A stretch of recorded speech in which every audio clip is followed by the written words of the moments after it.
चमत्कारी बहू की लालची सास। राजगढ़ की गौरी अपने माता पिता की इकलौती संतान थी। गौरी के पिता मेहनतकश किसान थे। वो सारा दिन खेतों में काम करते। गौरी अपनी माँ का किचन में हाथ बटाती। वो जंगल से लकड़ियाँ बीनती और माँ के चूल्हे में मदद करती। एक दिन वो जंगल में लकड़ी बीनने गई थी कि तभी उसे रोने की आवाज आती है।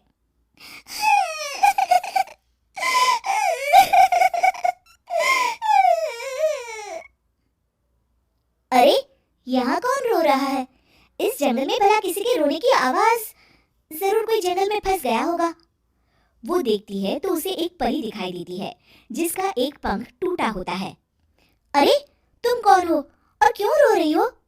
मैं परीलोक की रानी हूँ। पृथ्वीलोक में घूमने आई थी, लेकिन देखो ना, मेरे पंख ही टूट गए। अब मैं कैसे उड़ान भरूंगी? अरे, इसे जोड़ना तो आसान है। रुको, मैं अभी जोड़ देती हूँ। ये कहकर गौरी लकड़ी और रस्सी की सहायता से पंखों को जोड़ देती है। परी अपने जुड़े हुए पंखों को देखकर खुश हो जाती है और गौरी को वरदान देती है कि वो पूर्णिमा की रात किसी भी चीज को हाथ लगाएगी तो वो सोने की हो जाएगी। लेकिन गलती से अगर उसने किसी इंसान को छू लिया तो वो अगली पूर्णिमा तक सोने का ही रहेगा। गौरी घर आती है और सारी बात अपने माता पिता को बताती है। गौरी की माँ उसे कहती है, तू भी ना गौरी, सारा दिन परियों की कहानियां पढ़कर स्वप्न लोक में ही रहती है। नहीं माँ, मैं सच बोल रही हूँ। देखो, आज पूर्णिमा की रात है ना, इसलिए डर के मारे मैं कोई सामान भी नहीं छू रही हूँ। अच्छा, ऐसी बात है बिटिया रानी, तो जरा इस घड़े को हाथ लगा दे। गौरी घड़े को जैसे ही हाथ लगाती है वो सोने का हो जाता है। गौरी के माता पिता घड़े को देखकर हैरान रह जाते हैं। अगले दिन गौरी के पिता उस घड़े को सुनार के पास बेचने जाते हैं तो रास्ते में उन्हें कंचा काकी मिलती है। वो सोने का घड़ा देखकर गौरी के पिता से पूछती है, अरे गौरी के बापू, ये पीतल तो बड़ा चमक रहा है। अरे काकी, ये पीतल नहीं, सोना है, सोना बेचने ले जा रहा हूँ। अरे कहीं कोई लॉटरी लग गई है क्या? इतना सोना? गौरी के पिता काकी को गौरी को परी द्वारा दिए वरदान के बारे में बताते हैं। काकी गौरी के पिता की बात सुनकर सोच में पड़ जाती है और फिर अगले दिन काकी गौरी के घर आती हैं। गौरी के बापू, तुम्हारे लिए मैं खुशखबरी लाई हूँ। तभी गौरी की माँ पूछती है, क्या खुशखबरी है काकी? अरे तुम्हारी बेटी का रिश्ता मैं अपने बेटे से करना चाहती हूँ।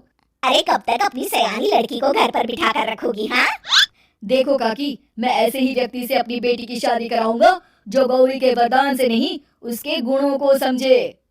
अरे हमें तो गौरी के गुण अच्छे लगे, इसीलिए तो आ गई हूँ मैं।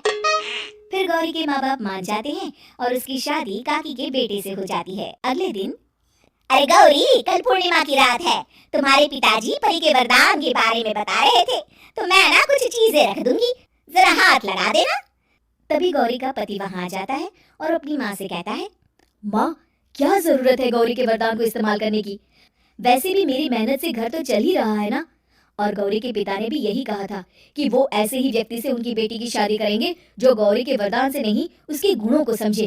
अरे बस कर किताबी बातें। तेरे लिए क्या लड़कियों की कमी थी जो मैं ये किसान की बेटी घर ले आती? और सुन गौरी, कल अगर तूने सारी चीजों को सोने का नहीं किया तो मैं तुझे घर से निकाल दूंगी और अपने बेटे की दूसरी शादी करवा दूंगी, समझी? इतना कहकर गौरी की सास वहां से चली जाती है। अगली पूर्णिमा की रात गौरी की सास गौरी के सामने ढेर सारे बर्तन रख देती है और कहती है, जल्दी कर गौरी, रात खत्म हो जाएगी। जल्दी जल्दी इन सारे बर्तनों को हाथ लगाकर सोने का कर दे। गौरी करती भी तो क्या, वो जैसे ही एक छोटे से बर्तन को छूने वाली होती है कि उसकी सास भड़क जाती है। क्या मजाक बना रखा है? इतने छोटे से बर्तन में क्या होगा? ये ले, ये बड़ा वाला बर्तन। जैसे ही बड़ा सा बर्तन लेकर गौरी की सास उसकी तरफ बढ़ती है, वैसे ही बर्तन के बाहर से वो धड़ाम से गिर जाती है। सास को गिरा देख गौरी उन्हें संभालने दौड़ती है और वो सास को हाथ लगाकर कहती है, अरे सासू माँ, क्या हो गया आपको? कहीं चोट तो नहीं लगी ना? लेकिन जैसे ही वो हाथ सास से हटाती है तो देखती है कि उसकी सास सोने की हो गई है। गौरी सोनी की सास को देखकर रोने लगती है और अपने पति से कहती है, मुझे परी ने कहा था कि अगर मैं किसी इंसान को हाथ लगाती हूँ तो वो अगली पूर्णिमा तक सोने का ही रहेगा। अब मैं क्या करूँ? अरे करना क्या है, माँ को उठाकर अलमारी में रख दो। और हाँ, लालच का फल बुरा ही होता है। ज्यादा बड़े बर्तन को सोने का बनाने के चक्कर में माँ का ये हाल हुआ है। ये कहकर वो दोनों माँ की तरफ देखने लगते हैं।